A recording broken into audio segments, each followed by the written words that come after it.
விதமான இது இருக்கு. ஒன்று ப்ளஸ் ஆர் மைனஸ். இஎம்ஐ எடுத்து எத்தனை பேர்கள் சரியான பயன்படுத்துறதுனால எத்தனையோ நபர்கள் சூசைட் பண்ணியிருக்காங்க. மன அழுத்தம் வந்து உடல்நிலை வந்து இயற்கை உடல்நிலை பாதிப்பு இல்லாமல் இஎம்ஐ எடுத்து எத்தனையோ பேர்கள் இஎம்ஐ எடுத்து அதில் வியாதி வந்து உடல்நிலை பாதிப்பு வந்து 90% மக்கள் வந்து மன அழுத்தத்தினால வந்து இஎம்ஐ பாதிப்படைறாங்க. அது பற்றி தான் நாங்கள் வந்து இங்கே வந்து இஎம்ஐ வந்து இந்த படத்தின் மூலமாக நிறுவப்பட்டுள்ளது. அதே மாதிரி இஎம்ஐ வந்து இந்த மொபைல்லேருந்து கிட்டத்தட்ட டாப் ஒரு வீடியோ எல்லாத்துக்கும் இஎம்ஐ பயன்படுத்துகிறாங்க. சரியாக பயன்படுத்த வேண்டும் என்று இந்த வாய்ப்பினை அளித்ததற்கு நன்றி கூறி விடைபெறும். நன்றி, வணக்கம். Thank you sir. அடுத்தபடியாக கிராமப்புற வாழ்க்கைய தன்னோட படங்கள் மூலமா ரொம்ப தத்ரூபமா, கமர்ஷியலா, எமோஷனலா காமிச்ச சூப்பர் ஹிட் இயக்குனர் ஆர்வி உதயகுமார் அவர்களை பேச அழைக்கிறேன்.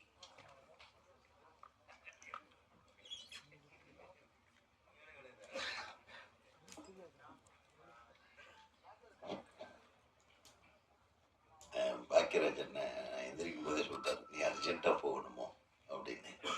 எல்லா ஃபங்க்ஷன்லேயும் அப்படித்தான் அப்படின்றதெல்லாம் இல்லை சார். உண்மையாக வேண்டி கொஞ்சம் வெளியே வேலை. இந்த மேடையை அலங்கரித்து கொண்டிருக்கும் அனைத்து திரையுலக நடிகர்களுக்கும், இயக்குநர்களுக்கும், நடிகை நட்சத்திரங்களுக்கும், பின்னால் அமர்ந்திருக்கும் இந்த திரைப்படத்தின் முன்னணி நடிகர்களுக்கும், எதிர்காலத்தில் நடிகர்களாக போக உருவெடுக்கப் போகிற அனைத்து பத்திரிகையாளர்களுக்கும், இன்னைக்கு நடிக்கிறதுக்கு வாய்ப்பு கிடைச்சா எல்லாரும் நடிக்கிறதுக்கு ரெடியாக இருக்கணும். ஏன்னா அதுதான் இன்னைக்கு இருக்கிறதுலையே ஈஸியான தொழிலாக தெரியுது. முதல்ல அது கஷ்டம். நடிக்கிறதுக்கு வாய்ப்பு கேட்க போகணும்னா சிவாஜி சார் படத்தோட வசனத்தையெல்லாம் நம்ம பேசி ஒவ்வொரு நடிகர்கள் மாதிரியும் நம்ம நடித்து காட்டி ரொம்ப சிரமப்பட்டு ஒரு இடத்த பிடிச்சி ஒரு சீன் நடிக்கிறதுக்கே அவ்வளவு டெஸ்ட் மேலே டெஸ்ட் பண்ணுவோம். இன்னைக்கு சர்வசாதாரணமாக எல்லாருமே நடிச்சுட்டு தான் இருக்கிறோம். அப்படியே இறங்கிட வேண்டியதான் காலத்தில். ஆக இது என்னுடைய குடும்ப விழான்னு சொல்லலாம். ஏன்னா எனக்கு அசிஸ்டண்ட்டு தரணிக்கு அசிஸ்டண்ட்டு பேரரசுக்கு அசிஸ்டண்ட்டு சதாசிவம். ஸோ என் கொள்ளு பேரனோட படம் அப்படின்னு சொல்லிக்கிறேன்.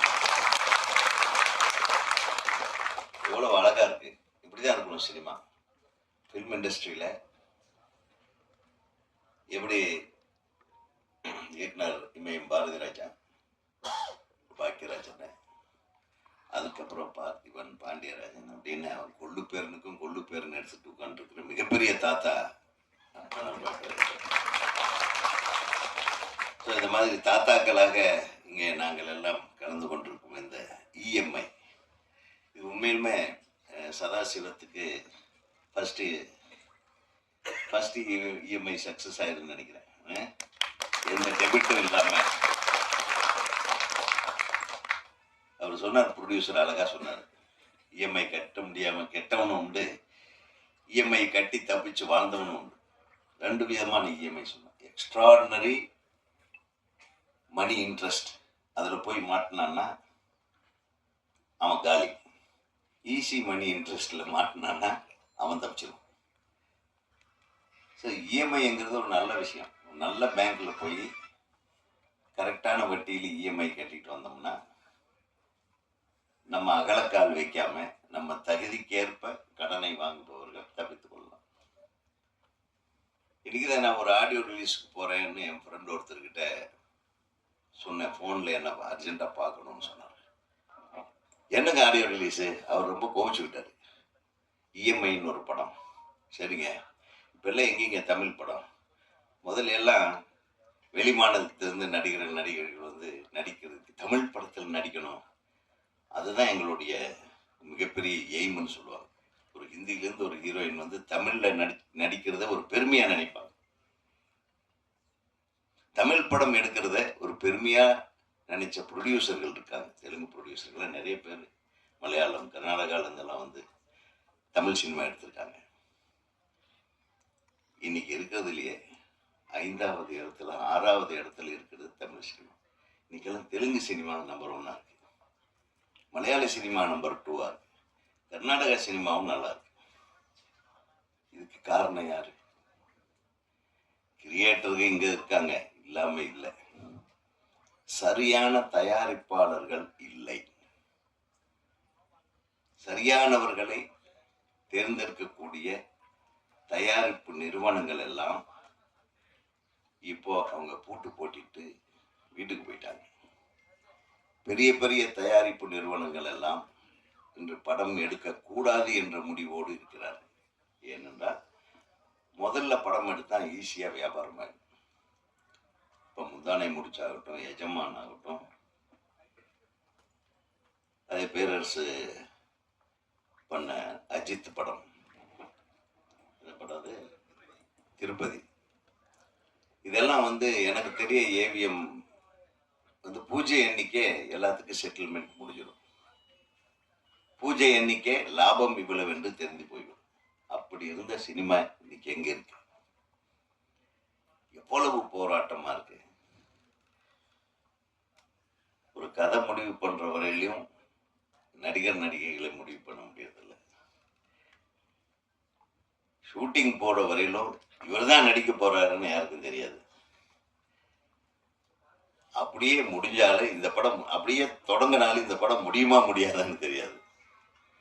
அப்படியே முடிஞ்சாலும் இந்த படம் ரிலீஸ் ஆகுமா ரிலீஸ் ஆகாதுன்னு தெரியாது. யார் வந்து ரிலீஸ் பண்ண போறாரு, எப்ப ரிலீஸ் பண்ண போறாருன்னு தெரியாது. அப்படியே ரிலீஸ் ஆனாலும் எந்த தியேட்டர்ல ஓடுதுன்னு இந்த ப்ரொடியூசருக்கும் தெரியாது, டைரக்டருக்கும் தெரியாது.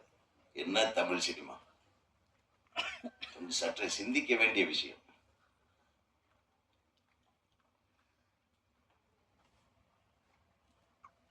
நம்ம தமிழ் இயக்குனர்களிடம் இல்லாத அறிவும் புத்திசாலித்தனமும் வேற யாருக்கிட்டையும் கிடையாது. சிறந்த தமிழ் படைப்பாளிகளை பயன்படுத்திக் கொள்ள தவறுகிறார்கள் இப்போது படம் எடுக்க வருகிறவர்கள் என்பதைத்தான் நான் சொல்ல வேண்டும். ஒரு நல்ல குரல் கொடுக்கக்கூடிய ஒரு புரட்சியாளராக அவங்க இருக்கிறது எங்க சங்கத்துக்கு நல்லதா இருக்கும். சீக்கிரம் நம்ம ராஜகுமாரன் கிட்ட சொல்லி உங்களுக்கும் கார்டு வாங்கியிருக்கேன். ஆமா, ஆக இந்த திரைப்படம் வெற்றிகரமான திரைப்படமாக அமைய எல்லாம் உள்ள இறைவனை வேண்டி விடைபெறுகிறேன். நன்றி. நடிகர் ஆதவன் அவர்களை பேச அழைக்கிறேன்.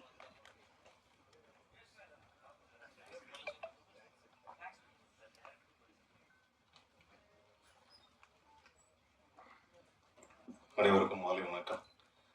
முதல்ல இந்த படத்துடைய தயாரிப்பாளருக்கு நான் வந்து நன்றியை தெரிவிச்சுக்கிறேன். படத்தில் நான் வந்து சீனை விட அதிகமாக எனக்கு போஸ்டர் வச்சுருக்காரு.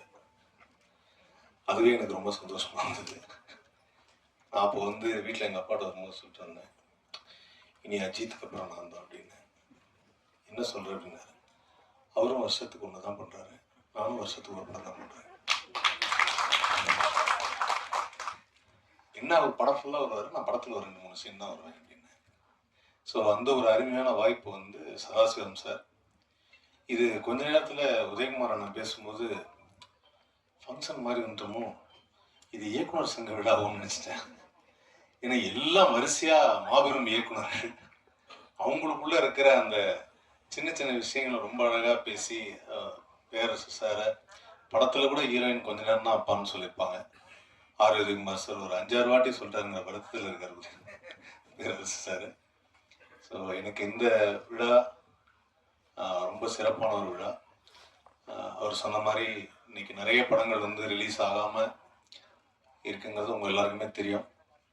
ஸோ இந்த மாதிரி படங்களை வந்து நம்ம ஆதரவு கொடுக்கணும், என்கரேஜ் பண்ணணுங்கிறதும். ஸோ அதற்காக இங்கே வந்திருக்கக்கூடிய இயக்குனர்கள், திரைக்கதையின் பிதா திரு கே பாக்யராஜ் அவர்களும், ஆக்ஷன் பட இயக்குனர் பேரரசு அவர்களும், ஆக்ஷன் படத்தின் மற்றும் ஒரு சிறப்பான இயக்குனர் ஏ வெங்கடேஷ் அவர்களுக்கும், எஸ்ஆர் பிரபாகரன் அவர்களுக்கும், பிஎல் தேனப்பன் அவர்களுக்கும், தேவயானி மேம் அவர்களுக்கும், மற்றும் இங்கு அமர்ந்திருக்கும் நடிகர்கள் எல்லாருக்கும் நான் நன்றியை தெரிவிச்சுக்கிறேன். ஸோ இந்த படத்துடைய மியூசிக் டைரக்டர் பாட்டு போடும்போது நான் அவரை பார்க்கல, இன்னைக்கு தான் பார்த்தேன். மீண்டும் வள்ளுவர் பிறந்து வந்தது போல ஒரு அருமையான ஒரு கெட்டப்பில் இருக்கார். இது வரைக்கும் நீளமாக முடி வச்சாங்க, ஆனால் இப்போ முடி வச்சு மேலே கொண்டை போட்டு அழகாக இருக்கார். ஸோ யாருக்காவது வள்ளுவரை பற்றி படம் எடுக்கணும், டாக்குமெண்ட் எடுக்கணும்னா தயவுசெய்து அவரை அணுகவும். இளம் வயதில் வள்ளுவர் இப்படித்தான் இருந்தார் அப்படின்னு சொல்கிறதுக்கு ஒரு வாய்ப்பு இருக்குது.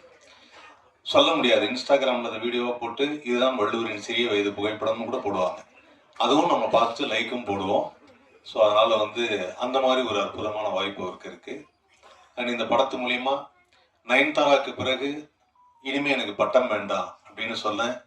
பிளாக் பாண்டி, இனி அவரை பாண்டி என்றே அழைக்கணும் அப்படின்னு சொல்லியிருக்காரு. எனக்கு இந்த பட்டமெல்லாம் வேணாம், என்னுடைய பேரே நல்ல பேர் அப்படின்னு இருக்காரு. அதனால் அவர் இனிமேல் பாண்டின்னு தான் நீங்கள் சொல்லணும். பாண்டி நல்ல டான்ஸ் எல்லாம் ஆடி நமது தளபதி விஜய் இல்லாத குறைய தீப்பாரு அப்படின்னு தெரியுது. ஏன்னா அந்த அளவுக்கு அவருடைய பர்ஃபார்மன்ஸ் இருக்குது. அண்ட் சதாசிவம் சார் டைரக்டராக படத்தை டைரக்டும் பண்ணிவிட்டு நடுவில் ஃபினான்ஷியலாக ஹேண்டிலும் பண்ணிவிட்டு எப்படி இவ்வளோ சிரிச்சிங்கனே நடிச்சிங்க அப்படின்னு சொல்லி ஒரு டவுட் எல்லாருக்குமே இருக்குது. ஏன்னா படம் ஃபுல்லாகவே எல்லா சீன்லையுமே ஒரு ஸ்மைலிங்லேயே இருக்காரு. அதில் எனக்கு தெரிஞ்ச அவருக்கு இஎம்ஐ கட்டலாங்கிற சோகமே 2-3 இடத்துல தான் இருக்குது. மற்ற இடத்துல எல்லாத்துலேயுமே அவ்வளோ அழகாக ஒரு ஸ்மைலிங் ஃபேஸ் அது. ஸோ அந்த ஃபேஸ் எனக்கு ரொம்ப பிடிச்சிருந்தது சதாசிவம் சார். நான் உங்களோட பெரிய ஃபேன் ஆகிட்டேன். ஸோ இந்த படத்துடைய மியூசிக் டைரக்டர், கேமராமேன் எல்லாருமே ரொம்ப நல்லா பண்ணியிருக்காங்க.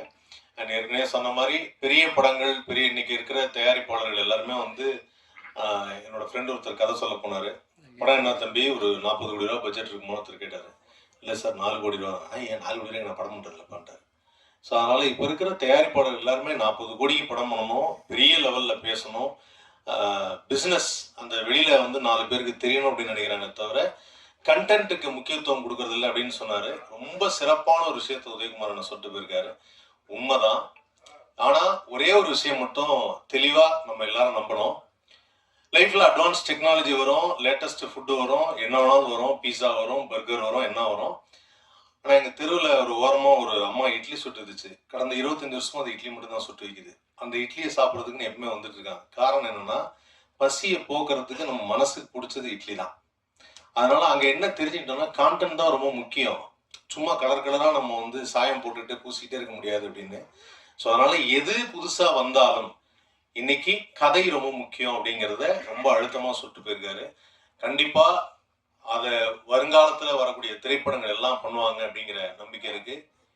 இஎம்ஐ படத்தின் கொரியோகிராஃபர் சுரேஷ் சுத் அவர்களை ஒரு சில வார்த்தைகள் பேச அழைக்கிறேன்.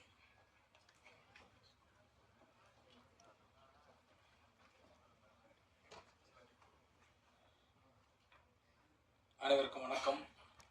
இந்த விழாவிற்கு இருக்கும் இயக்குனர்கள், ஜாம்பவான்கள் அனைவருக்கும் வணக்கம். இந்த படத்தில் வாய்ப்பளித்த இயக்குனர் சதாசிவம் சார் அவருக்கு நன்றி சொல்லிக்கிறேன். தயாரிப்பாளர் அவருக்கும் நன்றி சொல்லிக்கிறேன். இந்த படத்தில் பேரர் சார் ஒரு சாங் எழுதியிருக்காரு அப்படின்னு சொல்லி அந்த சாங்கை தான் ஃபஸ்ட்டு நான் கேட்டேன் போய். பேரர் சார் வரிகள் எப்பவுமே பார்த்தீங்கன்னா பவராக இருக்கும். இப்போ நம்ம அந்த சாங் பண்ணுறோம் அப்படின்னா இதை நம்ம ஒரு பெரிய லெவலில் இதை நம்ம பண்ணணும். எங்கேயுமே நமக்கு ஒரு போர் அடிக்கூடாது. இந்த சாங் ஓப்பனிங்லேருந்து எண்டு முடிகிற வரைக்கும் சாங் கேட்கும் போது பார்த்தீங்கன்னா பயங்கர எனர்ஜியாக இருக்கும். பட் அந்த எனர்ஜி விஷுவலில் குறையக்கூடாது அப்படின்னு அதுக்கு தகுந்த மாதிரி பிளான் பண்ணி எடுத்துருக்கோம். அவர் சதாசிவம் நல்லா ஆடி இருக்காரு அப்படின்னு நினைக்கிறேன். சார், நீங்கள் எழுதின சாங் பண்ணதுக்கு நான் பெருமைப்படுறேன் சார். ரொம்ப நன்றி சார். இதில் 2 சாங் பண்ணியிருக்கேன். இந்த படத்தில் வாய்ப்பு மேனேஜர் பாலாஜி மூலமா எனக்கு கிடைச்சிது. அவருக்கும் நன்றி சொல்லிக்கிறேன். இந்த படம் இஎம்ஐ. இன்னைக்கு நம்ம எல்லாரும் உட்காந்துருக்கோம், எல்லாரும் ஒரு இஎம்ஐயில் மாட்டிட்டு தான் இருப்போம். அந்த இஎம்ஐ எப்படி கட்ட முடியுது, கட்ட முடியல அப்படிங்கிற 2 விஷயம்தான். இதை அழகாக இந்த படத்தில் சொல்லியிருக்காரு. இந்த மாதிரி படத்துக்கு நீங்கள் எல்லாருமே சப்போர்ட் பண்ணணும், இதை மக்கள்கிட்ட போய் சேர்க்கணும். இந்த படம் பெரிய லெவலில் ரீச் ஆகணும்னு இறைவனை வேண்டிக்கிறேன். நன்றி, வணக்கம். விழிப்புணர்ச்சியாகவே இருக்கும் நிறைய பேருக்கு பார்க்குறப்போ. பிகாஸ் எல்லாமே எந்த அளவுக்கு நம்ம ஆசைப்படுறோம்னு ஒன்று இருக்கு, எந்த அளவுக்கு நம்மளால பண்ண முடியும்னு ஒன்று இருக்கு. ஸோ இந்த படம் வந்துட்டு ஆசைப்படலாம், பட் அதுக்கான கொடுக்கலும் அதுல இருக்கணும்ன்றது வந்து இந்த படம் வந்து சொல்லும். So mostly negatives of EMI வந்துட்டு இது படம் காமிக்கும். ஸோ உங்களுக்கு தெரிஞ்ச சர்க்கிளில் யாராச்சும் வந்துட்டு அவங்க ஃபேமிலி வந்து கஷ்டப்படுறாங்க அப்படின்லாம் இருந்துச்சுன்னா இஎம்ஐனால நீங்கள் இந்த படத்தை போயிட்டு அவங்களுக்கு ஒரு விழிப்புணர்ச்சி கொடுக்கலாம். ஸோ அந்த மாதிரி ஒரு நல்ல படம் இது, நல்ல ஒரு கண்டென்ட். சதாசிவம் சார் வந்து எனக்கு இந்த கண்டென்ட் சொல்கிறப்போ எனக்கு ரொம்ப பிடிச்சிருந்துச்சு. ஸோ அதுக்கேற்ற மாதிரி சாருமே நிறைய ஹார்ட் ஒர்க் போட்டிருக்காரு இந்த படத்தில். ஸோ கண்டிப்பாக உங்கள் ஃபேமிலி அண்ட் ஃப்ரெண்ட்ஸ் எல்லாரையும் கூட்டிகிட்டு போயிட்டு இந்த படத்தை பாருங்கள், சப்போர்ட் பண்ணுங்கள். And thank you to all the media people வந்து இந்த படத்தை எங்களோட ஆடியோ லான்ச்க்கு வந்து சப்போர்ட் பண்ணதுக்கு. அண்ட் இவ்வளோ எஸ்டீம் கெஸ்ட்டுக்கு நடுவில் உட்காந்து நினச்சா ஐ எம் ஸோ கிரேட்ஃபுல். நான் ஆக்சுவலி ஒரு பெரிய ஃபேன் வந்துட்டு, பாக்யராஜ் சாரோட ஃபேன், பேரரசு சாரோட ஃபேன் அண்ட் தேவயானி மேம் எல்லாருக்கும் பயங்கரமான ஃபேன். அண்ட் பேரரசு சார் வந்து எனக்கு அப்பாவாக நடிச்சது வந்துட்டு I feel so blessed for that. And இந்த ஆப்பர்ச்சுனிட்டி கொடுத்ததுக்கு Sadasivam sir thank you so much. And producer sir thank you so much to support. Thank you. Thank you ma'am. அடுத்தபடியாக 90s கிட்ஸ் எல்லாருக்குமே ரொம்ப ஃபேவரட்டான காமெடியன் இவரு அண்ட் ஒரு நல்ல குணச்சித்திர நடிகரும் கூட. இந்த இஎம்ஐ படத்துல முக்கியமான கதாபாத்திரத்துல நடிச்சிருக்கக்கூடிய நடிகர் பிளாக் பாண்டி அவர்களை பேச அழைக்கிறோம்.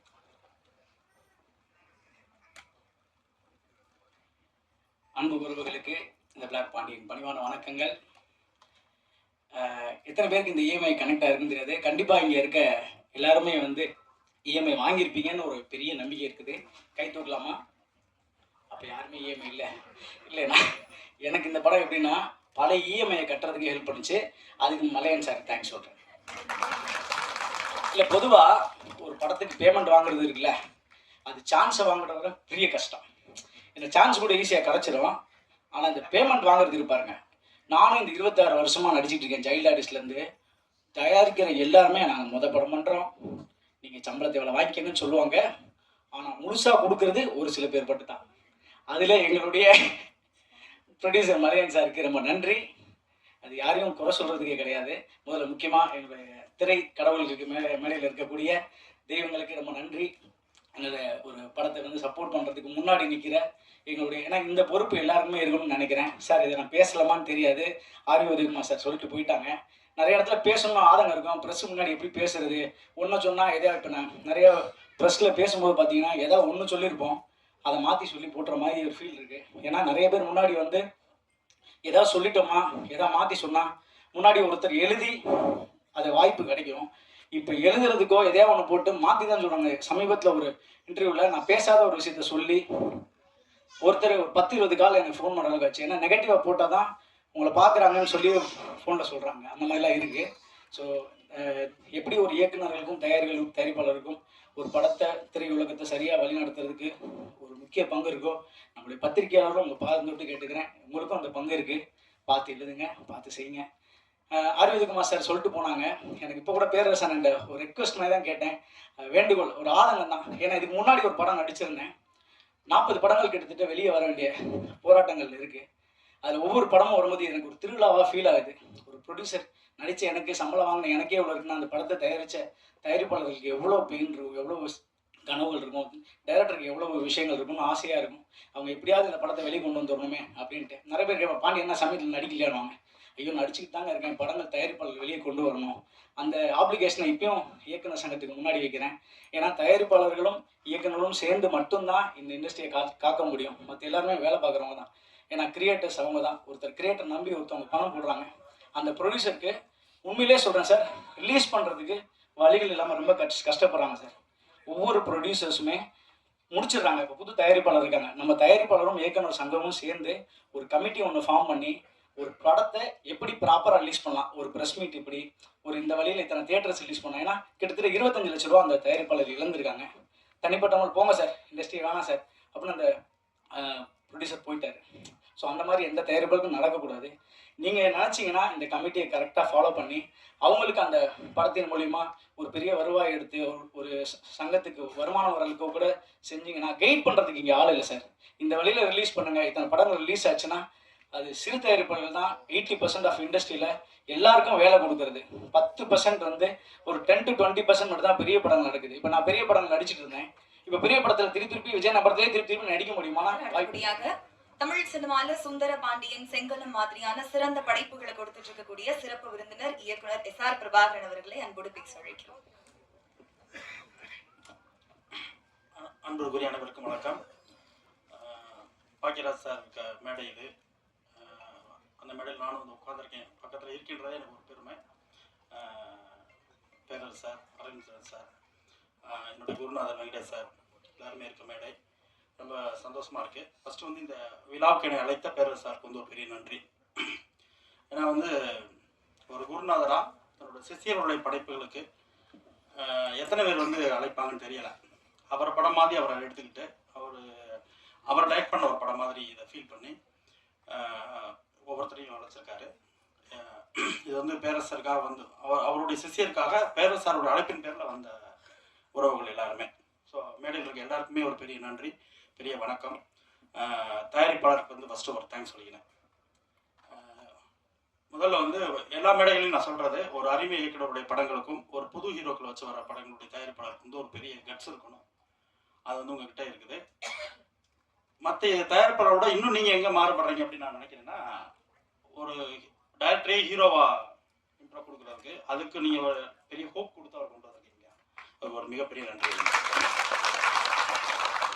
செகண்ட் வந்து நான் வந்து டைரக்டருக்கு சொல்லணும்.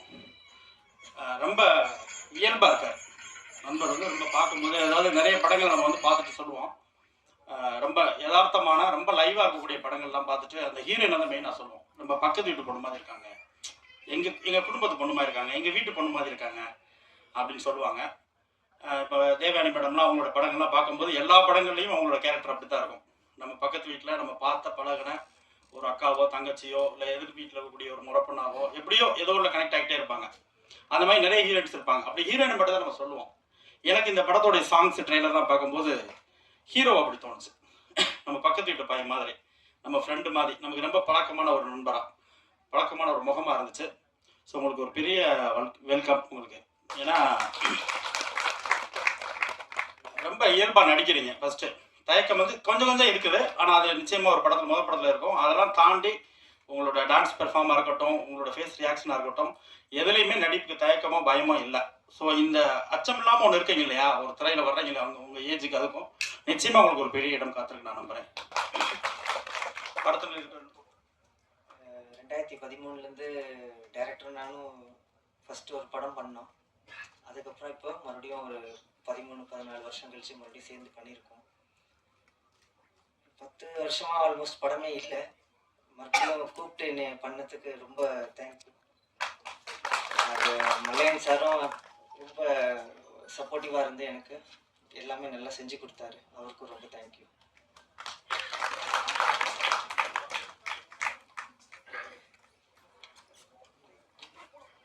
Thank you sir. அடுத்தபடியாக இயக்குனரா பல சூப்பர் ஹிட் படங்களை கொடுத்து ரசிகர்களை கொண்டாட வச்சாரு. வில்லத்தனமான நடிப்பால அதே ரசிகர்களை மிரளவும் வச்ச இயக்குனரும் நடிகருமான திரு A. வெங்கடேஷ் அவர்களை அன்போடு பேச அழைக்கிறோம்.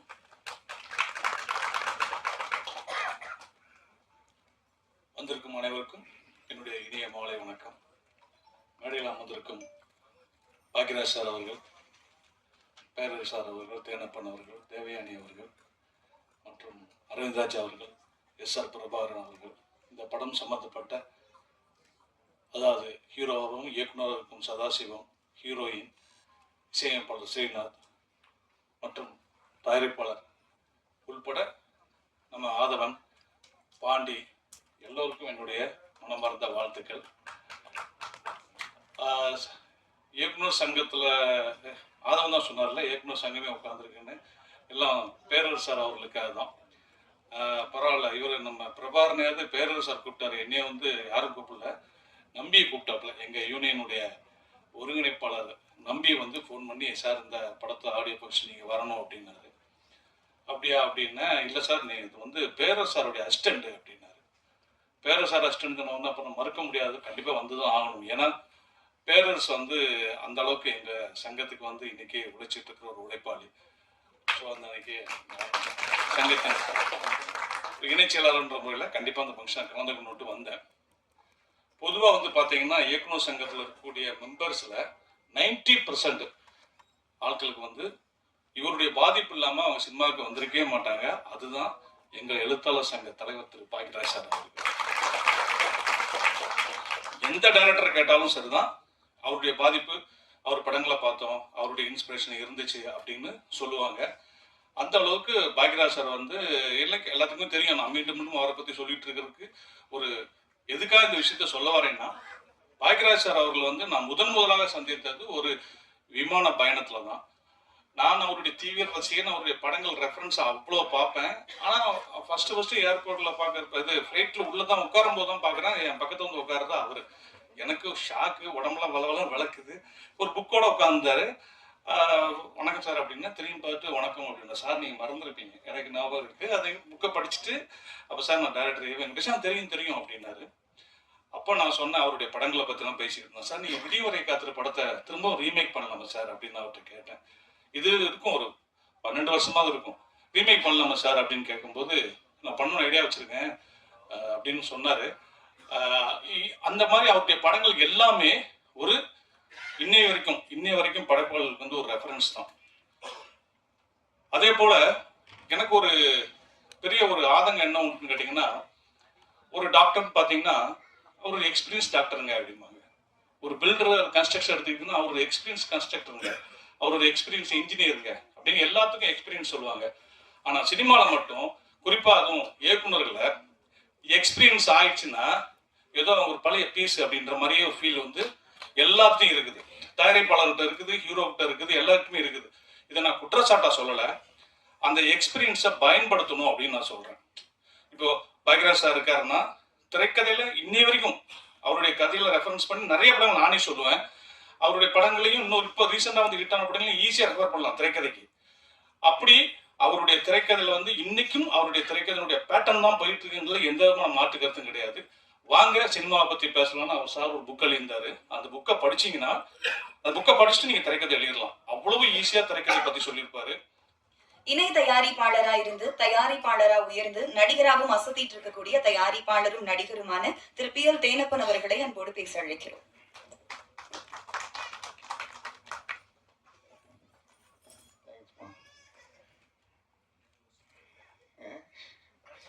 வாழ்த்து வந்த அனைத்து நல்ல உள்ளங்களுக்கு உங்களோட அலைய வணக்கம்.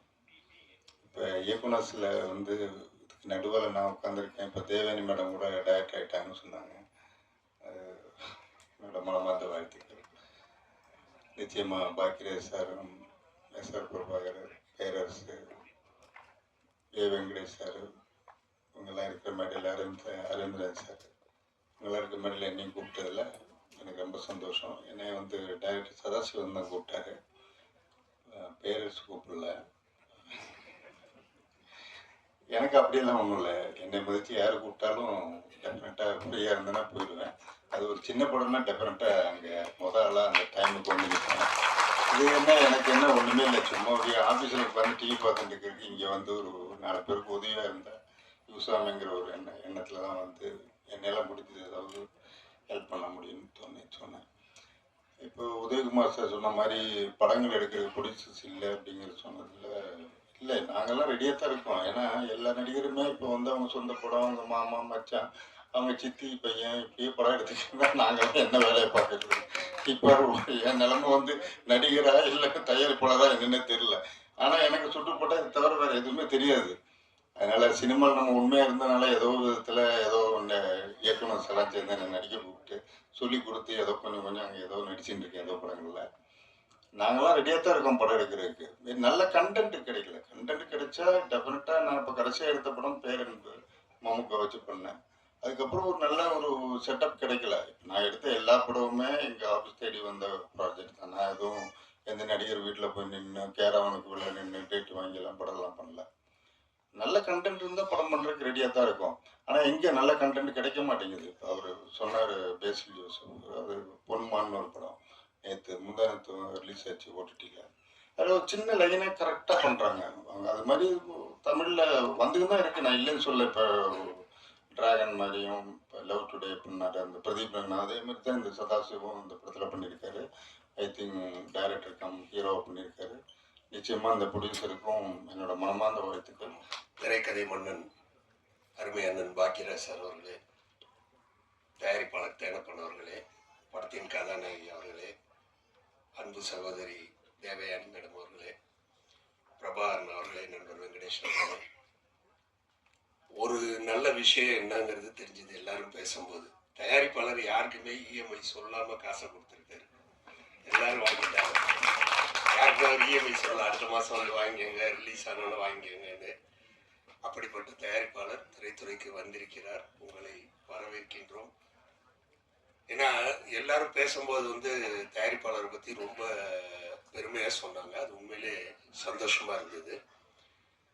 இந்த படத்தில் தொழில்நுட்ப கலைஞர்கள் அனைவரும் ரொம்ப அருமையாக ஒர்க் பண்ணியிருந்தாங்க. அதாவது படத்தினுடைய இசையும் சரி, பாடல்களும் சரி. எங்கள் பேரரசு சார் ஒரு பாடல் எழுதியிருக்காரு அப்படின்னாங்க. நான் பேரரசு சார் கூப்பிட்டு தான் வந்திருக்கேன். இந்த படத்தின் இயக்குனர் அவர் வந்து இது முதல் படம்னு தெரியாத அளவுக்கு நடிப்புலையும் ரொம்ப அற்புதமாக வந்து பண்ணியிருக்கீங்க. அதனால உங்களுக்கு எங்கேயோ ஒரு ரூட் இருக்குது. ஒன்று நடிகர் ஆகிடலாம், இல்லை இயக்குனர் ஆகிடலாம். 2 ரூட் உங்களுக்கு இருக்குது. அதே மாதிரி வந்து ஆதவன் அவர்கள் வருஷம் ஒரு படம் அப்படின்னு சொல்றாரு. நானே 2-3 படத்துல பார்த்த மாதிரி தெரியுது. பாண்டி தான் அதுக்கு பதில் சொல்லணும். படத்தின் ஒளிப்பதிவு ரொம்ப நேர்த்தியா பண்ணியிருந்தார். ரொம்ப அருமையா பிடிச்சிருந்தேன். ஏன்னா ஒளிப்பதிவு யாரோ பேசும்போது கரெக்டா சொன்னாங்க. அதை ஒரு ஷாட்டுங்கிறது வந்து நமக்கு துண்டு துண்டா அழகா தெரிஞ்சுது படம் பார்க்கும்போது. பிரபாகரன் சார் சொன்னாங்க, அருமையா சொன்னாங்க. அதை ஏன்னா எங்கேயாவது ஒரு இடத்துல கேமரா இழுத்துடுச்சுன்னா இது முன்னே நம்ம எடிட்டிங்கில் அப்படி மேனேஜ் பண்ணி அப்படி ஒரு கட் பண்ணுவோம். அது நமக்கு பார்க்கும் போது தெரிஞ்சிடும், ஆடியன்ஸுக்கு புரியுதோ இல்லையோ. பட் இந்த படத்தில் அந்த மாதிரி எதுவும் இல்லாமல் ரொம்ப அற்புதமான ஒரு நேர்த்தியான ஒரு ஒளிப்பதிவு. பாடல்கள் எல்லாமே வந்து ரொம்ப சூப்பராக பண்ணியிருந்தார் இசையமைப்பாளர். ஒரு நல்ல தயாரிப்பாளர் கிடைத்து விட்டால் நல்லபடியாக பண்ணலாங்கிறதுக்கு இந்த இஎம்ஐ படம் வந்து ஒரு உதாரணம். அதோடு இல்லாமல் சமுதாயத்தில் இருக்கின்ற ஒரு மறைமுகமான ஒரு பிரச்சனை இந்த இஎம்ஐங்கிறது. ஏன்னா அது இஎம்ஐ போடுறதுக்கு நீங்கள் அதை சீனில் சொல்லியிருக்காரான்னு தெரியல. கடைக்கு போயிட்டோன்னா 10 பேங்க்லேருந்து வருவோம். ஒருத்தர் நம்மளை அப்படியே பார்த்துக்கிட்டே ஃபாலோ பண்ணிகிட்டே வருவாங்க. சார் நம்ம இதில் போடுங்க சார், அங்கே போனீங்கன்னா 8% சார், நம்மளுக்கு வந்து இன்ட்ரெஸ்டே கிடையாது சார், பேப்பருக்கு மாத்திரம் கொஞ்சம் செலவாகும் சார்னு. பேப்பர் வாங்குறதுக்கு என்ன செலவாகுது அப்படின்னு பார்த்தீங்கன்னா 800 ரூபா 900 ரூபான்னு. பேப்பர் அவ்வளோ வாங்குறோம் நம்ம பண்டு, கதை எழுதுறதுக்கு கூட அவ்வளோ பேப்பர் வாங்க மாட்டோம். அது மாதிரி இஎம்ஐயில் பார்த்தீங்கன்னா ரொம்ப சுவாரஸ்யமான நிறைய நல்ல விஷயங்கள் இருக்கு. அதனால நிறைய பேர் பாதிக்கப்படுறாங்கிறது வந்து 100% உண்மை. ஏன்னா வந்து கண்ணுக்கு முன்னாடி அது ஒரு கனவா நமக்கு தெரியுது. பார்க்கும்போது வந்து ரொம்ப ஈஸியாக தெரியறதுனால எல்லாருமே இஎம்ஐ போட்டு எல்லாத்துலேயும் ரொம்ப ஈஸியாக இது பண்ணிடுறோம். அது ரொம்ப அழகாக காட்டியிருந்தார் அந்த பைக் சீன்லேயே. அந்த இது நல்லா இருந்தது. இஎம்ஐயில் அவர் பாதிக்கப்பட்டிருக்காரான்னு எனக்கு தெரியல. டைரக்டர் இஎம்ஐயில் பாதிக்கப்பட்டிருக்காரான்னு தெரியல. இன்னைக்கு நீங்க இஎம்ஐ படத்தோட டீமை சப்போர்ட் பண்றதுக்காக வந்திருக்கீங்க. ஆனா மேடையில பேசின ஒவ்வொரு சிறப்பு விருந்தினர்களும் நீங்க இயக்குனர் அவதாரம் எடுத்திருக்கீங்க அப்படின்றத பதிவு பண்ணிட்டே இருந்தாங்க. சோ நீங்க அதை பத்தியும் எங்க கிட்ட ஷேர் பண்ணணும். கைக்குட்டை ராணி அப்படின்ற குறும்படத்தை இயக்கியிருக்கீங்க. சோ எவர்களின் கதாநாயகி தேவயானி அவர்களை அன்போடு பேச அழைக்கிறோம்.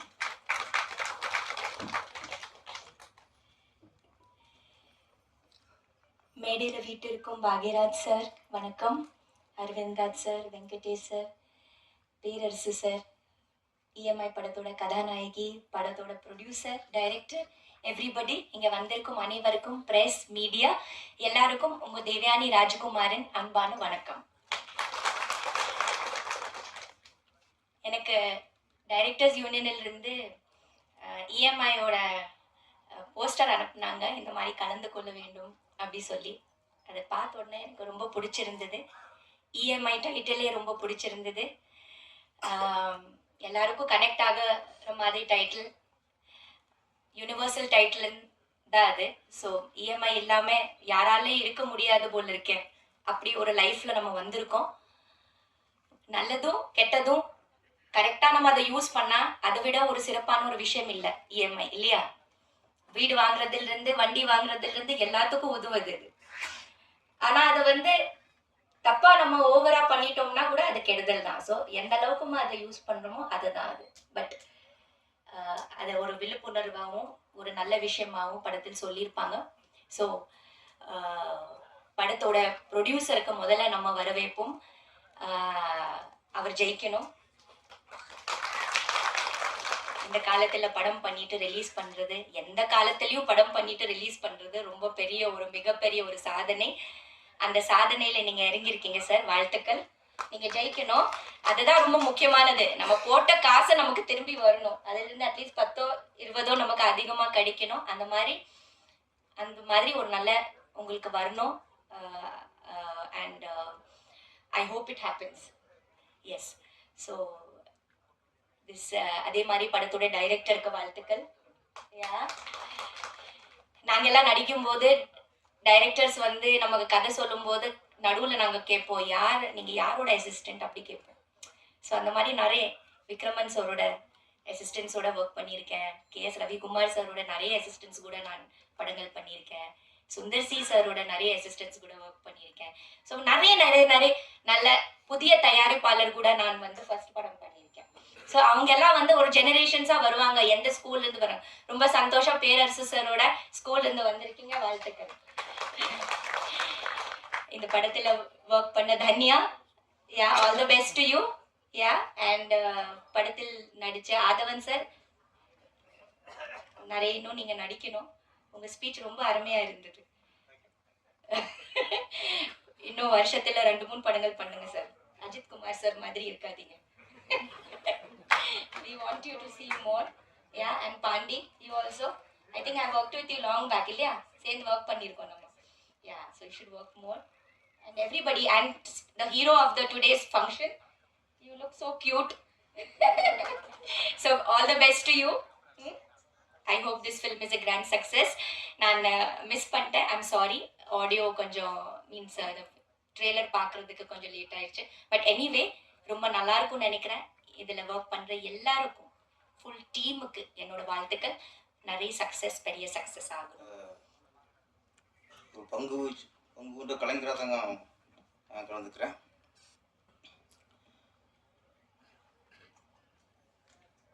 பாக்கிரா சார்கிட்ட ஃபோனில் தான் அழைச்சேன்.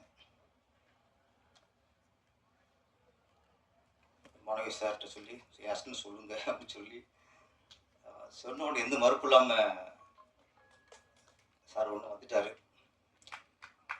அதுக்கு ரொம்ப நன்றி சார். சினிமா வந்து நேச்சா தான் அந்த பெருந்தன்மைலாம் இருக்கும். இங்கே இருக்க எல்லாருமே நம்ம அழைச்சி வந்திருக்கவங்க தான். வெங்கடேஷ் சார், என் மனசு அழைச்சிச்சு, அது நம்ப மூலியமா வந்துருக்கீங்க. எல்லாருக்கும் நன்றி. வெங்கடேஷ் சார் பேசும்போது பாதிப்பெல்லாம் யாருமே படம் பண்ண முடியாதுன்னு சொன்னார். நான் இண்டஸ்ட்ரிக்கு அசிஸ்டண்ட்டாக வரக்கு முன்னாடியே ஒரு பாதிப்பு. இங்கே நிறைய பேர் என்னவாங்க, அவர் டிஸ்கஸில் உட்காரணும், அவரோட டிஸ்கஸ் பண்ணணும், அவரோட உட்காந்து பேசுகிறதே பாக்கியம் அடைச்சிருப்பாங்க. நான் ஸ்கூலில் 10th படிச்சுக்கிற டைம் நினைக்கிறேன். ஜெமினி சினிமாவில் ஒரு போட்டி வச்சிங்க சார், கதை போட்டி. அதில் வந்து இன்டர்வல் வரைக்கும் கதை சொல்லிடுவார் சார். கதையில் அது ஒரு தான் சொல்லிப்பாங்க, ஒரு படத்தில் வந்து இன்டர்வலுங்கிறது தான் ஒரு முடிச்சு. அந்த முடிச்சை எந்த அளவுக்கு நம்ம ஸ்ட்ராங்காக போடுறோமோ அந்த அளவுக்கு இன்டர்வல் பவராக இருக்கும். அதுக்கப்புறம் இந்த முடிச்ச அவுக்குறது, ஒன்றும் அவுக்குறது தான் அடுத்து செகண்ட் ஹாஃப் திரைக்கதையாக சிறப்பாக அமையும். ஜெமினி சினிமாவில் இன்டர்வல் வரைக்கும் கதையை முடிச்சிட்டார். அதுக்கப்புறம் உள்ள கதை அங்கேயே முதல்ல சினிமாவுக்காக நான் கதை யோசித்தேன். சினிமாவுக்காக கதை யோசிக்க வச்சது பாக்கிற சார் தான். யோசிச்சு போட்டிக்கு எழுதி அனுப்புனேன். நான் ஒன்றும் வேலைக்கிறால இருந்தாலும் அதான் ஃபர்ஸ்ட் சினிமாவுக்காக என்னை கதை எழுத வச்சது பாக்கிற சார் தான்.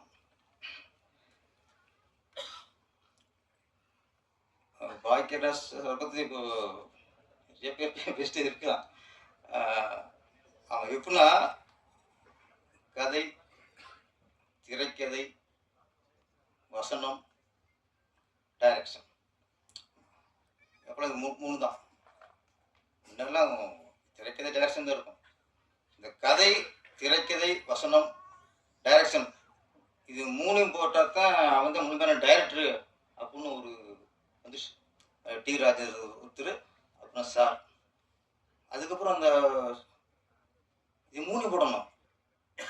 கதை வசனம் ஒருத்தர், திரைக்கதை டைரக்ஷன் ஒருத்தர்னா அது டைரக்டருக்கு மதிப்பு இருக்காது. அப்போது ஒரு இயக்குனருக்கு மதிப்பு இழக்க செஞ்சது பாக்கிற சார் தான்.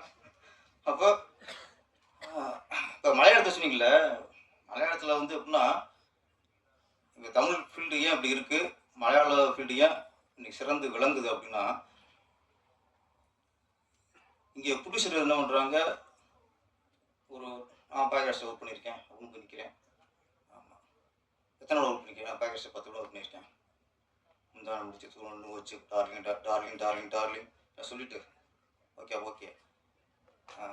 ஒரு கதாசிரியர் ஓகே, பட்டுக்கொடை புறவர் கதை ஒரு கதை சார் நான் இயக்க போகிறேன் அப்படின்னா அந்த புதுசு ஒத்துக்க மாட்டாங்க. உனக்கு கதையே பண்ண தெரியல, நீ என்ன டைரக்டர் அங்கே அடிக்கிட்டு போகிறோம். நான் ஒரு நாவலை தூக்கிட்டு போயிட்டு சார் அது நாவல் நல்லா இருக்கு சார், இதை நான் படம் பண்ணலாம்னு இருக்கேன், எனக்கு வாய்ப்பு கொடுங்க. யார் ஒர்க் பண்ணியிருக்க சார்? நான் பாரதிட்டேன் 5 ஒர்க் பண்ணியிருக்கேன். கதை இது நாவல் சார். யார் நாவல்? யார் வேறு ஒரு நாராயணன் சாரோட நாவல் நம்ப மாட்டாங்க. ஏட்டா ஃபஸ்ட்டு படம் உனக்கு கதையே பண்ண தெரியல, நீ உன்னை எப்படி டேரக்ஷன் கொடுக்குறது? தமிழ் பிடிச்சிட்டு சொல்கிறேன், இங்கே டைரக்டர்னா அவர் தான் கதை எழுதணும், அவர் தான் வசனம் எழுதணும், அவர் தான் திரைக்கதை எழுதணும், இப்போ அவர் தான் பாட்டு எழுதணும். நல்ல வேலை இடையில பேகர்ஸ் வந்து இசையமைச்சிட்டாரு, பாட்டு எழுதிட்டாரு, பாட்டு பாடிட்டாரு. அதெல்லாம் கொஞ்சம் மைண்ட் ஏற்றல சார்.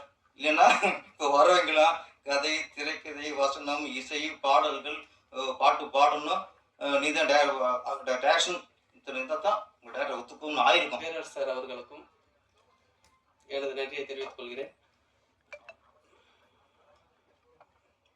அதுக்கும் மேலே என்னுடைய டெக்னீஷியன் அனைவருக்கும் என்னுடைய நன்றியை தெரிவிச்சுக்கிறேன். சார் சொன்ன மாதிரி நான் இந்த இஎம்ஐ கான்செப்ட் ஏன் செலக்ட் பண்ணேன்னா, ஒரு 2-3 ஸ்கிரிப்ட் திங்க் பண்ணோம். சரி இது பண்ணலாமா இது பண்ணலாமான்னு திங்க் பண்ணிட்டு இருக்கும்போது நான் ஒரு இடத்துல உட்காந்துட்டு இருந்தேன். அந்த இடத்துல என் பக்கம் உட்காந்துட்டு ஒரு கால் வந்துட்டே இருந்தது. அவரும் சைலண்டில் போடுறது, அவர் ரியாக்ஷனே வேறு மாதிரி இருந்தது. ஏன் சார் பேசுங்க, ஏன் அந்த மாதிரி ஏன் அட்டன் பண்ணல அப்படின்னு கேட்டால், இல்லை சார் வேணாம் சார் அப்படின்னாரு. அதான் ஏன் அப்படின்னு கேட்டால், அவன் இஎம்ஐ லோன், கார் லோனுக்காரன் அவனுக்கு கால் பண்ணிட்டே இருக்காப்புல. அது அட்டன் பண்ணி சொன்னால் மறுபடியும் கால் பண்ண மாட்டாங்களே, ஏன் நீங்கள் அட்டன் பண்ண மாட்டேறீங்க அப்படின்னு கேட்டேன். சரி நான் இது எதாச்சியாக நடந்தது. அவங்க அண்ணன் தம்பிங்க 2 பேர், பிரச்சனை 2 பேருக்கும். அவங்க ரிலேஷன் ஃபங்க்ஷனுக்கு போகிறாங்களாம், கல்யாணத்துக்கு போகும்போது அவங்க அண்ணன் காரில் போகிறாரு, தம்பி 2 வீலரில் போகிறாரு ஃபேமிலியோட. அப்போது தம்பி ஒய்ஃப் அங்கே போய் இறங்கும்போது கௌரவமாக இருக்கும் இல்லைங்களா காரில் போகும்போது.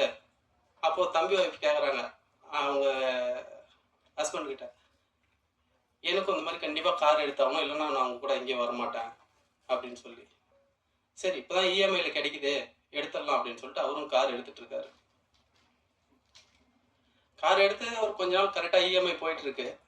இவரும் முடிஞ்ச வரலையும் கட்டிட்டு இருக்காரு. சார் சொன்ன மாதிரி இப்போ 40,000 வாங்கினா அதுக்குள்ளே தான் நம்ம கட்டி ஆகணும், அதுக்கு மேலே போனால் கஷ்டம், சமாளிக்க முடியாது. இவரும் முடிஞ்ச வரலையும் சமாளித்து பார்த்துருக்காரு, அதுக்கப்புறம் முடியல. அதுக்கப்புறம் 3 மாதம் கழிச்சு தான் இந்த கால் டார்ச்சர் ஆரம்பிச்சிருக்கு. அது அப்போ தான் சொன்னார் அவர் எனக்கு, இந்த மாதிரி கார் எடுத்துட்டேன் சார், என்னால் இப்போ இஎம்ஐ கட்ட முடியல, அவங்க டார்ச்சரும் என்னால் தாங்க முடியல, அதனால தான் ஃபோன் எடுக்கிறதுக்கே எனக்கு பயமாக இருக்குது அப்படின்னாரு. இதுக்கு சூரிட்டி போட்டோம் அவனுடைய ஃப்ரெண்டு. இவர் ஃபோன் எடுக்கலன்னா அது சூரிட்டி போட்டோன்னு கால் போகும், அவனுக்கு ஒரு பக்கம் டார்ச்சர். அப்போ இதை எப்படி ஃபேஸ் பண்ணுறது? அவங்க ஒன்லி கார் சீஸ் பண்ணி போயிடணும், காரை விட்டுறணும். எடுத்துகிட்டு போயிட்டாலையும் அது சும்மா விடுறதில்ல. 1 வருஷம் 2 வருஷம் கழிச்சு மறுபடியும் நோட்டீஸ் அனுப்புவாங்க, என்னென்ன உன் கார் இவ்வளோ ரேட்டுக்கு போயிடுச்சு, இவ்வளோ அமௌண்ட் நீ கட்டணும், அது கட்டி ஆகணும் அப்படின்னு சொல்லி இது நடக்குது. இது அதுக்கப்புறம் நான் விசாரிச்சது. இது கான்செப்ட் நான் திங்க் பண்ணதுக்கு காரணம் அந்த ஃபேமிலி. ஓகே, அப்போ இப்போ இருக்கிற ஆடியன்ஸு வந்து இஎம்ஐயில் கண்டிப்பாக 90% பாதிக்கப்பட்டிருப்பாங்க. அப்போ இந்த கான்செப்ட் அப்படின்னா கண்டிப்பாக நம்ம வந்து ஜெயிக்கலாம், வெளியில் தெரியலாம் அப்படின்னு சொல்லி திங்க் பண்ணி தான் சரி இஎம்ஐ அப்படின்னு சொல்லிட்டு ஆரம்பித்தோம். என்னுடைய ப்ரொடியூசர் என்னுடைய கிளாஸ்மேட், +2ல் +1ல் ஒன்றா படித்தோம். +2 இல்லை, முடிச்சுட்டு பல வருஷம் ஆயிடுச்சு. எப்பயாவது ஒரு முறை பேசிக்குவோம். அவர் வந்து பஞ்சாயத்து தலைவர் ஆகிட்டார். அதுக்கு வாட்ஸ்அப்பில் மெசேஜ் பண்ணுவோம். எப்பயாவது ஒரு டைம் தான், அடிக்கடி பேசுறதில்ல. அப்போது படம் பண்ணும்போது ப்ரொடியூசர் வேணும், நம்ம ஒரு 4 பேர் சேர்ந்து படம் பண்ணிடலாம் அப்படின்னு சொல்லிட்டு பேசிகிட்டு இருந்தோம். அந்த 4வதுல சாரும் 4 பேரில் சாரும் ஒரு ஆள் தான் அப்படின்னு சொல்லி போய் கேட்க போனேன். போன உடனே இந்த மாதிரி இஎம்ஐன்னு சொன்ன உடனே சூப்பர் பண்ணலாம் அப்படின்னாப்புல. இந்த மாதிரி 4 பேர் இல்லை 5 பேர் சேர்ந்து பண்ணலாம்ப்பா அப்படின்னு சொல்லி சொன்னேன். எவ்வளோ போட வேண்டியது வரும்னாரு. இந்த மாதிரி வர்றதெல்லாம் ஷேர் பண்ணிக்க வேண்டியதா அப்படின்னா, அதெல்லாம் வேணாம், எதுக்கு 4 பேர் போட்டாங்கன்னா அவங்களுக்கு நீ ஒரு பதில் சொல்லணும், ஒரு 5 லட்சம் கொடுத்தா கூட அவங்களுக்கு நீ பதில் சொல்லணும், நீ அப்படிலாம் பண்ணாத, நானே பண்ணுறேன், நீ பண்ணு அப்படின்னு சொல்லி எனக்கு இது சொன்னார். ஃப்ரெண்ட்ஷிப்பில் நமக்கு எல்லாருக்கும் ஃப்ரெண்ட் இருக்கும் கண்டிப்பாக, ஆனால் அந்த ஃப்ரெண்ட்ஷிப் வந்து எப்போ உதவுதுன்றது யாருக்கும் தெரியாது. அந்த மாதிரி எனக்கு கரெக்டான டைமில் கை கொடுத்தாரு. நான் நடிக்கிறதா இல்லை, சார் சொன்ன மாதிரி நாங்கள் வந்து ஹீரோ தான் பார்த்துட்டு இருந்தோம். பட்ஜெட் அதிகமாக போயிட்டு இருந்தது. எங்கள் பட்ஜெட்டே கம்மி தான், ஆனால் அந்த படத்தோட பட்ஜெட்டே ஹீரோ கேட்டதுனால எங்களால் முடியல. சரி, நம்ம சின்ன பட்ஜெட்டில் பண்ணுறோம், கரெக்டாக பண்ணணும், எல்லாம் அவ்வளோ கொடுத்துட்டா திருப்பி கடன் வாங்கி பண்ண முடியாது, மாட்டி போயின்னா இன்றைக்கி இருக்கிற சினிமா அந்த மாதிரி இருக்குது அப்படின்னு சொல்லிட்டு பேசும்போது சார் தான் சொன்னார், பேரர் சார், சார் அப்படி பண்ணும்போது நீயே ட்ரை பண்ண வேண்டியதானே அப்படின்னு. நம்ம ப்ரொடியூசரும் என்னது நண்பன் அவரும் அதே தான் சொன்னார், நீயே பண்ணுப்பா ஏன்பா அப்படின்னு. இல்லைப்பா அது சரி வராது பார்க்கலாம் அப்படிங்கும்போது, இல்லை இல்லை நீ எதுவும் ஃபீல் பண்ண, தைரியமாக நீ பண்ணு அப்படின்னு சொல்லி சப்போர்ட் பண்ணார். அதுக்கப்புறம் தான் சரி ஓகே நம்மளே பண்ணிடலாம் அப்படின்னு சொல்லிட்டு பண்ணது தான் இது பண்ணேன். இது எதர்ச்சியாக நடந்தது தான், நான் நடிக்கணும்னு சொல்லி பண்ணல.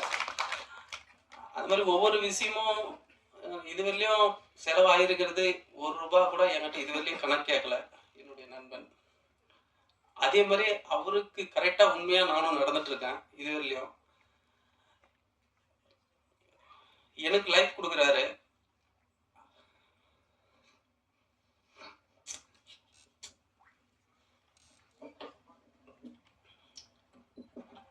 கண்டிப்பாக இது ஒரு சக்ஸஸ் அவர் கொடுத்துடணும்.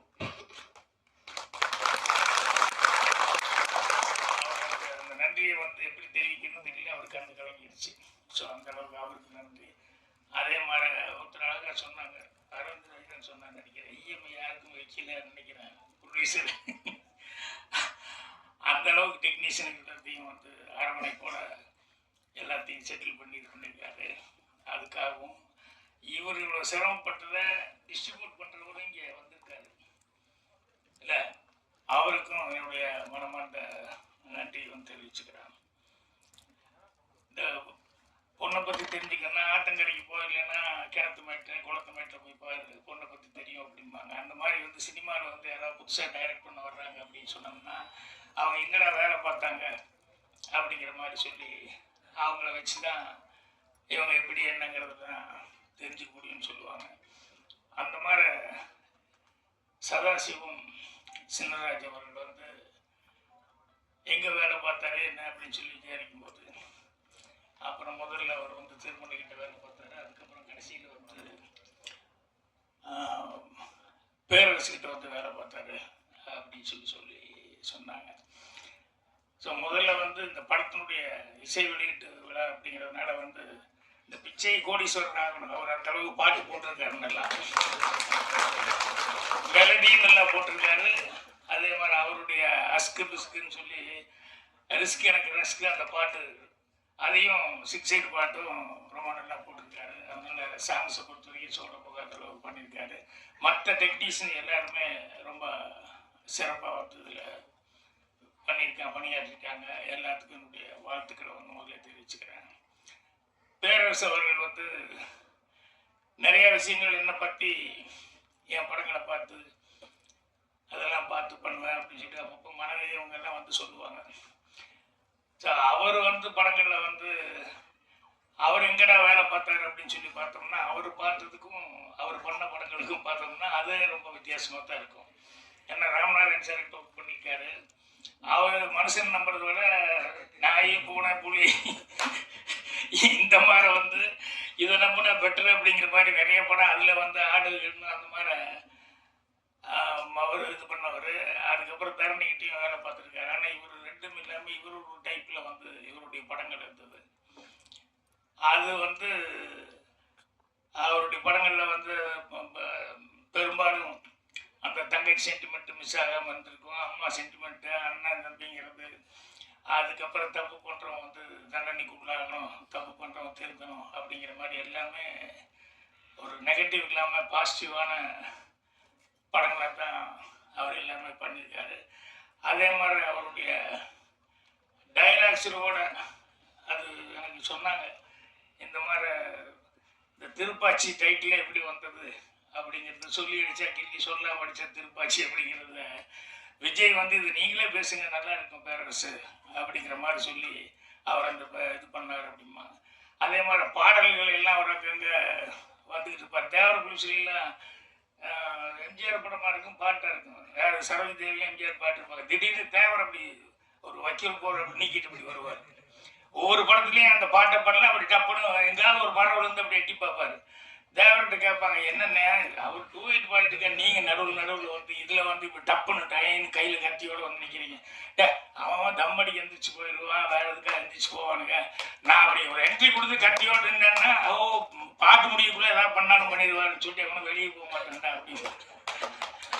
அந்த மாதிரி அவர் சில டெக்னிக்கில் அவர் அப்படி அந்த மாதிரி இவரும் படத்தில் அங்கங்கே முக்கியமான இடத்துல வந்துட்டு இருந்தார். அதுக்கப்புறம் அவரே ஹீரோவாகவும் நடித்தார். அப்புறம் பாட்டு எழுதினார். ஆத்தாடி அந்த பாட்டு தானே, ஆத்தாடி அம்மாடி ஆத்தாடி, அது மிகப்பெரிய ஹிட் ஆச்சு. ஸோ இப்படி தொடர்ந்து வந்து அவர் வந்து பல ஹிட்டுகளை கொடுத்தாரு. அவர்கிட்ட இருந்து வந்தவர் இவர் வந்து அவர் எப்படி கொஞ்சம் டிஃப்ரெண்ட்டோ அந்த மாதிரி வந்து சதாசிவம் வந்து கண்டிப்பாக டிஃப்ரெண்ட்டாக தான் இருக்கார். என்ன காரணம் அப்படின்னு சொன்னோம்னா, இந்த ஹீரோக்களையெல்லாம் நம்பாமல் அவர் வந்து ரொம்ப நேச்சுரலாக இன்னைக்கு லைஃப்பில் என்ன இருக்குதோ அதை கதைக்களமாக எடுத்துக்கலாம்னு சொல்லிட்டு அந்த இஎம்ஐ அப்படிங்கிறத செலக்ட் பண்ணது இருக்க அதுலேயே அவருடைய யதார்த்தம் என்னங்கிறது எனக்கு ரொம்ப புரிஞ்சுது. என்னென்னா நான் கூட முதல்ல சினிமாவுக்கு வந்த புதுசில் வரும்போது கதை ஒன்று திங்க் பண்ணி நல்லதாக கதையை திங்க் பண்ணுவோம்னு சொல்லிட்டு ஒரு ட்ரையாங்கிள் ஃபார்முலா நிறைய சக்ஸஸ் ஆகிருக்குன்னு சொல்லிட்டு நான் ஒரு ட்ரையாங்கிள் ஃபார்முலா ஒரு கதை ஒன்று பண்ணி நீ சிரித்தால் நான் சிரிப்பேன் அப்படின்னு சொல்லி டைட்டில்லாம் வச்சு அதை போய் எங்கேயாவது சொல்லணும் அப்படின்னு நினச்சிக்கிட்டு இருந்தேன். அப்புறம் அசிஸ்டன்ட் டைரக்டராக வேலை பார்த்ததுக்கப்புறம் தான் தெரிஞ்சது அது ரொம்ப குப்பை கதை அப்படிங்கிற மாதிரி. இது மாதிரி எத்தனை படங்கள் வந்திருக்கு அப்படின்னு சொல்லிட்டு அதுக்கப்புறம் நானே அதை அழைச்சிக்கிட்டேன். இது வேண்டாம், யதார்த்தமாக ஏதாவது செய்வோம்னு சொல்லி 16 வயதில் ரயில் இதெல்லாம் ஒர்க் பண்ணும்போது கூட நான் வந்து கதையை பற்றி திங்க் பண்ணேன். முதல்ல இந்த அசிஸ்டன்ட் டைரக்டராக வேலை பார்த்துருக்கோம், அதை கரெக்டாக செய்வோம் அப்படின்னு சொல்லிட்டு அது மேலே மட்டும்தான் கான்சன்ட்ரேஷனாக இருந்தேன். அதுக்கப்புறமா தான் வந்து சிவபுரஜாக்கெல்லாம் முடிஞ்சு டைரக்ஷன் பண்ணலாம் அப்படின்னு சொல்லும்போது லைஃப்பில் நமக்கு என்ன பாதிப்பு என்ன நடந்திருக்கு அப்படின்னு சொல்லிட்டு அதை வச்சு கதை பண்ணுவோம். பார்த்தா யார் பார்த்தாலும் அடைய நம்ம பார்த்துருக்கோமே, நம்ம வீதியில் இப்படி இருக்க, நம்ம வீட்டுக்கு எழுத்தாப்புல வீட்டில் இப்படி நடந்திருக்க, நம்ம சொந்தக்காரங்களே இப்படி இருக்காங்களே அப்படின்னு சொல்லி ஐடென்டிஃபிகேஷன் இருக்கிற மாதிரி கதையை பிடிக்கணும் அப்படின்னு சொல்லி தான் அதுக்கப்புறம் சுவர்லா சித்திரங்கள் வந்து அந்த மாதிரி கதையை வந்து நான் முதல்ல செலக்ட் பண்ணேன். அதுக்கப்புறம் வர எனக்கு பின்னால் வர அந்த வழியில் கதை திங்க் பண்ணுறதுங்கிறது தான் கண்டிப்பாக சக்ஸஸ்ஃபுல்லாக இருக்கும் அப்படிங்கிறது வந்து எனக்கு தெளிவாக தெரிஞ்சது. வெங்கடேஷ் அவர்கள் பேசும்போது அந்த ஜோசப் அவரை பற்றி வாசில் ஜோசப் அவரை பற்றி சொல்லிட்டு இருந்தார். அவருடைய கதைகள் எல்லாமே வந்து பார்த்தீங்கன்னு சொன்னால் அவர் டைரக்ஷன் பண்ணது அவர் பண்ணுற கதைகள் எல்லாம் பார்த்தோம்னா டே டு டே லைஃப்பில் என்ன நடந்துட்டு இருக்கோ அதை தான் கதைக்களமாக எடுத்துக்கிறார். அதனால தான் வந்து அங்கே ஈஸியாக வந்து அண்டர்ஸ்டாண்ட் பண்ணிக்கிறாங்க. ஸோ இங்கே பாண்டி ரொம்ப ஆதங்கப்பட்டு பேசினாப்புல, என்ன அது படமே ஓட மாட்டேங்குது, நிறையா ப்ரொடியூசர் வந்து டைரக்டர்ஸ் யூனியன் இப்போ இன்னைக்கு தலைவர் அவர் தான். அவரே டைரக்ட் பண்ணால் ஒவ்வொன்றா கிடைக்க மாட்டேங்கிறது. டைரக்டருங்களே யாரும் கிடைக்க மாட்டேங்க. அவரே அப்படி பேசிட்டு போகிறார்.